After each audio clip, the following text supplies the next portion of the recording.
वैसे तो पाकिस्तान में चीज़ें कम ही सस्ती होती हैं, मगर मज़े की बात यह है कि टमाटर आजकल बहुत सस्ते हैं, तो क्यों ना बना ली जाए उससे बेहतरीन सी केचप और रमज़ान के लिए महफूज कर ली जाए। तो केचप बनाने के लिए मलमल का कपड़ा ले लिया है मैंने। डालूंगी इसमें लहसुन, प्याज का इस्तेमाल करेंगे और कुछ साबित गरम मसाले भी डालेंगे, जिसमें शामिल करेंगे लौंग, बादियान के फूल, दालचीनी और साबित काली मिर्च भी तो डालेंगे। तो बस सब कुछ भी नहीं करना, पोटली बना लें इन सारी चीज़ों की, और पोटली बनाने के बाद कढ़ाई पतीली में ऐड कर दें। टमाटर को भी काट कर उसी पतीली में डाल देंगे। साथ के साथ शामिल करेंगे इसमें पानी। टमाटर को गलाने के लिए पानी का इस्तेमाल कम ही रखना है आप लोगों ने।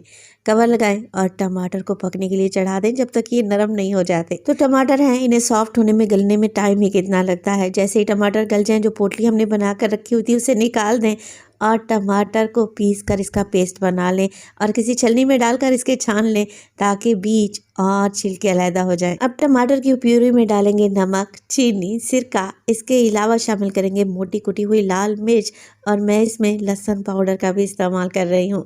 तो केचप बनाने के लिए सारी चीज़ें डल चुकी हैं, बस अब हमने केचप को पकाना है राइट कंसिस्टेंसी आने तक। तो जैसे ही राइट कंसिस्टेंसी आपको मिल जाती है, केचप गाढ़ा हो जाता है, ठंडा करें, महफूज करें। 1 से 1.5 माह के लिए तो बिल्कुल भी ख़राब नहीं होगा। है ना टेस्टी और इजी रेसिपी।